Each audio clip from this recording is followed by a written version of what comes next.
सबके मध्य भारतीय जनता पार्टी जिला कार्यालय में श्रीमान अर्जुन लाल जी गर्ग, जो पूर्व में राजस्थान सरकार में मंत्री रहे, वर्तमान में आप बिलाड़ा से विधायक हैं। आज इनका प्रदेश की योजना के अनुसार बाड़मेर प्रवास है। विशेष बिंदु यह है कि हाल ही में संविधान के पद पे रहते हुए नेता प्रतिपक्ष सरकार में नेता प्रतिपक्ष राहुल गांधी, जो विदेश धरती पर जाके उन्होंने ये कहा कि हमारी सरकार आएगी तो हमें सभी प्रकार का आरक्षण, चाहे ओबीसी का हो, चाहे एससी का हो, चाहे एसटी का हो, निरस्त करेंगे। उसके संबंध में हमारी पार्टी का जो स्टैंड, भारतीय जनता पार्टी का जो स्टैंड है, उसके संबंध में वक्तव्य देने पधारे हैं और मैं आप सब पत्रकारों का स्वागत करता हूँ। हमारे मध्य में हमारे चौड़न के लोकप्रिय विधायक श्रीमान आदूराम जी भी उपस्थित हैं और हमारे एससी मोर्चे के अध्यक्ष जिले के अध्यक्ष श्रीमान वीरमान जी भी उपस्थित हैं। माननीय, मैं गर्ग साहब से कहूँगा पत्रकारों के रूबरू। धन्यवाद आपका अध्यक्ष जी, और आप सभी पत्रकार साथियों का, प्रिंट मीडिया, इलेक्ट्रॉनिक मीडिया, सबका बहुत बहुत स्वागत। देखिए कि अभी जैसे अमेरिका के अंदर हमारे प्रतिपक्ष नेता संसद में राहुल गांधी जी ने जाके एक हालिया बयान दिया था कि यदि हमारी देश के अंदर सरकार बनती है तो हम आरक्षण खत्म कर देंगे, समाप्त कर देंगे। और ये धुन कोई आज की नहीं, ये धुन उनके जो नेहरू परिवार जब से इसमें सत्ता संभाली है, नेहरू जी ने 1951 के अंदर भी इस बात को उठाया था और उन्होंने जो पिछड़े वर्ग के लिए काका कालेलकर ने जो रिपोर्ट दी थी आरक्षण के लिए, उसको सिरे से उन्होंने खारिज की थी। 1961 में उन्होंने सभी उनके जो मुख्यमंत्री थे, उन मुख्यमंत्री को निर्देश दिया था कि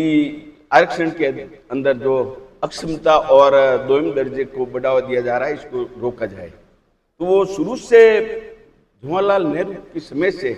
आरक्षण खत्म करने की बात चल रही थी। उसके बाद इंदिरा गांधी ने, आप देखिए कि वो कह रहे हैं कि मोदी जी संविधान खत्म कर देंगे, संविधान लोकतंत्र को खतरा है। उसके लिए भी आप देखिए कि 1975 के अंदर इंदिरा गांधी जी ने, जो इन्हीं के परिवार से प्रधानमंत्री थे, उन्होंने आपातकाल लगा के इस संविधान को खत्म किया। उन्होंने मंडल आयोग की जो रिपोर्ट थी, जो उस मंडल आयोग की रिपोर्ट को उन्होंने लागू नहीं किया पिछड़े वर्ग के आरक्षण के लिए, और तो और 1966 लगाकर 1977 उन्होंने कम से कम 25 बार संविधान संशोधन किया। 42वें अनुच्छेद में 41 अनुच्छेद और जोड़े गए। कम से कम उन्होंने 90 सरकारें, जो उनके 57 साल का जो कांग्रेस का कार्यकाल रहा है, उसमें 90 चुनिंदा सरकारों को उन्होंने पास किया, भ्रष्ट किया। तो संविधान को खतरा इस परिवार से, आरक्षण खत्म करने का काम ये ले रहे हैं। और उसके बाद राजीव गांधी जी ने 3 मार्च 1985 में ये बात कही थी कि ये इन जो हमारे उम्मीदवार जो उनको तलाश रहे थे आरक्षित वर्ग से, उनके लिए उन्होंने कहा कि ये बुद्धू लोगों को बढ़ावा देने से क्या फायदा, क्या लाभ है। तो ये जो उन्होंने ऐसे शब्द, घटिया शब्द काम में लिए, उसके बाद उन्होंने भी मंडल आयोग जब 10 साल का जो विस्तार कर रहे थे SC ST के लिए, तो उन्होंने लोकसभा के अंदर जोरदार तरीके से उसको आरक्षण पे खत्म करने की बात की थी। तो इस तरह से आरक्षण खत्म करने की बात हो, संविधान को खतरा। और दूसरा वो कह रहे हैं कि अम्बेडकर जी, जो हमेशा हमारे कांग्रेस को, उन्होंने सिर्फ अपनी राजनीतिक दृष्टि से, राजनीति को अपने बढ़ावा देने के लिए उन्होंने हमेशा आरक्षण का विरोध किया और साथ के साथ अपनी सामाजिक उपेक्षा भी की लोगों की, और हमेशा फूट डालो, समाज के अंदर फूट डालो की राजनीति की है। इसके लिए और हाल ही में हमारे रणवीर, जो हमारे राज्यसभा सांसद हैं, उन्होंने ये बात जो कही थी कि आतंकवादी की जो ये बात कर रहे हैं कांग्रेसी, आजकल धरना दे रहे हैं, तो निश्चित रूप से मैं इस बात का खंडन करता हूं कि जब वो बाहर जाके खालिस्तान समर्थकों से, जिनको यहाँ उन्होंने अपने देश ने आतंकवादी डिक्लेयर किया, उनसे गलबाइयाँ करते हैं, पाकिस्तान में जाके अलग बात करते हैं, अमेरिका में जाके अलग बात करते हैं, और उन लोगों को उकसाया जाता है जो हमारे यहाँ आतंकवादी घोषित किए हुए हैं। तो उनसे बात करके यदि उनको आतंकवादी नहीं कहें तो फिर क्या करें?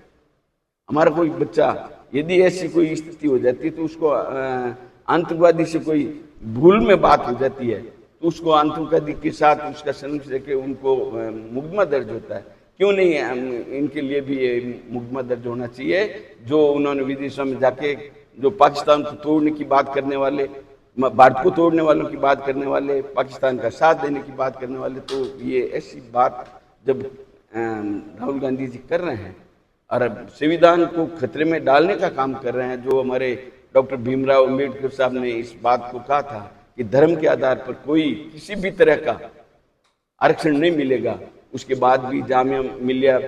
जो 2011 के अंदर 2005 के अंदर जो OMU थी, उन सब को उन्होंने आरक्षण और उनको आरक्षण के प्रति उनको फैसिलिटी देने का जो काम किया कांग्रेस सरकार ने, निश्चित रूप से वो बाबा साहब के खिलाफ। और आप देखिए हमारे देश के प्रधानमंत्री नरेंद्र भाई मोदी ने